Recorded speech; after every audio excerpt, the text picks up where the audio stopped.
All right, guys, some highlights from the chat room today. One thing we like to do is kind of use the teamwork aspect in the chat room, and if somebody sees a volume spike, they'll post it, okay? And these are, you never know. You never know if they're going to give a playable setup or not, but if you're sitting there and you're bored and the market's grinding around, these are great candidates for a trade, okay? We don't just chase it, obviously. You kind of just have to watch it, and then as it starts to come back down and calms down, I mean, look at the range in these two candles, but then you start to see it calming down, okay?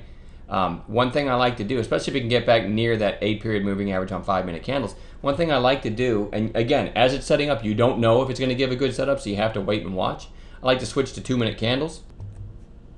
And there it is. On 2-minute candles, I called it long above this candle right here. I mean, it's so narrow. 58.48 with a 58.42 stop. It came within a penny of stopping out, maybe even half a penny. Little bounce, came back down, but didn't hit the stop, and ended up going all the way to 60.11. So it's a $1.63 move in our favor on, and the market's still open for about 6 more minutes, on 6 cents risk. And that's a perfect example of, you know, even if you're bored, using teamwork, and if somebody spots a volume spike, you might get a nice trade out of it. Kind of had the same thing on VHC, although this thing is crazy. VHC did this pop. I posted the volume, and then it came back down, and when it went back up again, I called it at 20 with a stop at 1960. This was on this candle as it was coming back up. I think it could have been, no, it might have been on this candle. Either way, I called it at 20 with a stop at 1960. Yeah, it might have been on this volume because I caught the volume right away. So I said, hey guys, yeah, this became a Tokyo trade, what we call, because see the early high over here? This is a different kind of trade than the one I just showed you in LSTR, because we're still below the early high of day.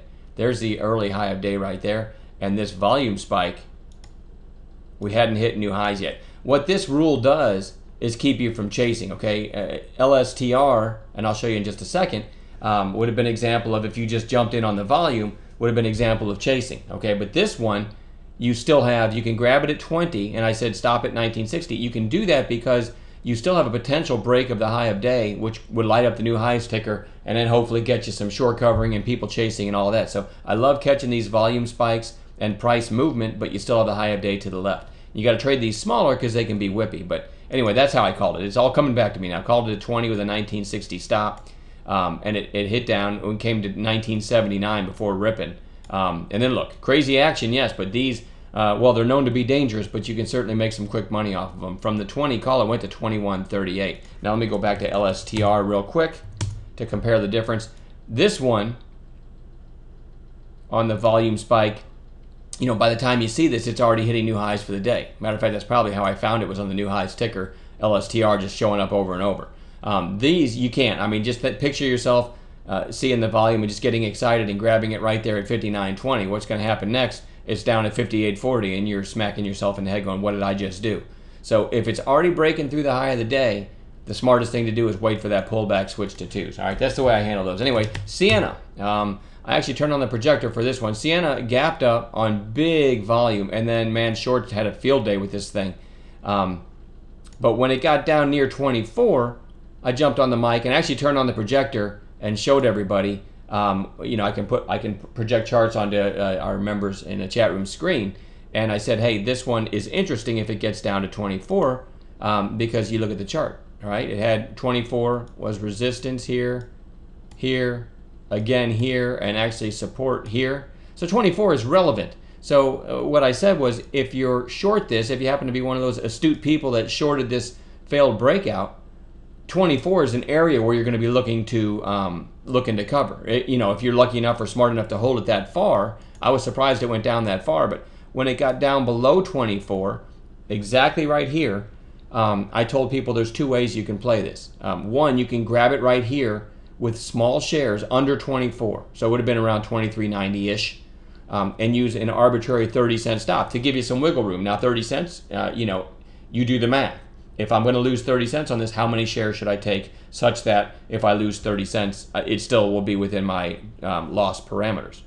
Or I said, or you can do what I mentioned a bit ago and switch to 2-minute candles and wait for a long setup. Either one worked great, okay? The two, you have a lower high here on Tuesday, a little kind of a doji candle. and the entry over this was just 24.01 with a stop below this 2-minute candle, 13 cents below. And look what happened. That was the low of the day. So they did that little flush below 24, took out the stops.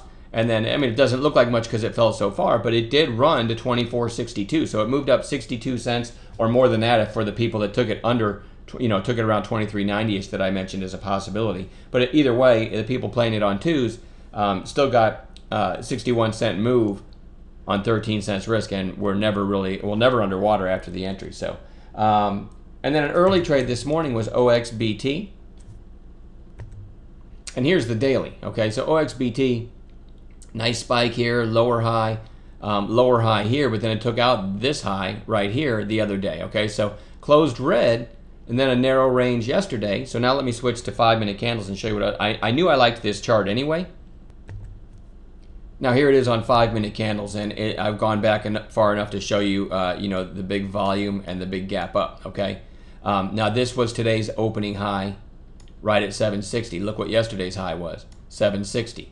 So this is very interesting, over 760 after that gap up, and it never took out the lows of after it sold off that day. It gapped up a couple days ago. It never did take out those lows, and then this morning gapped up, hit 760, but never took out its early low here. So this looks really good if it can break the high of the day. I actually called this long right here at 755. I said I think that's enough to get us through the high of the day. 761, I think they pile in. So we were able to grab this at 755, sorry, with a 740 stop, and look what happens.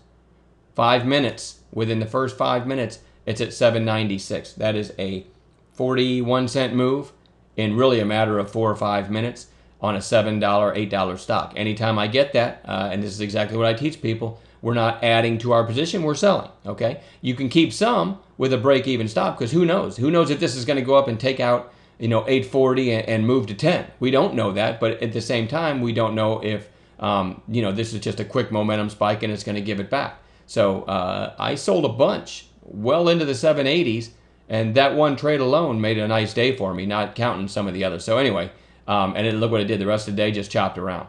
So it's important to have these recent big movers, recent gappers on charts, and look for those intraday setups, which is part of the reason why I have 6 monitors now, so I miss fewer and fewer of them. All right.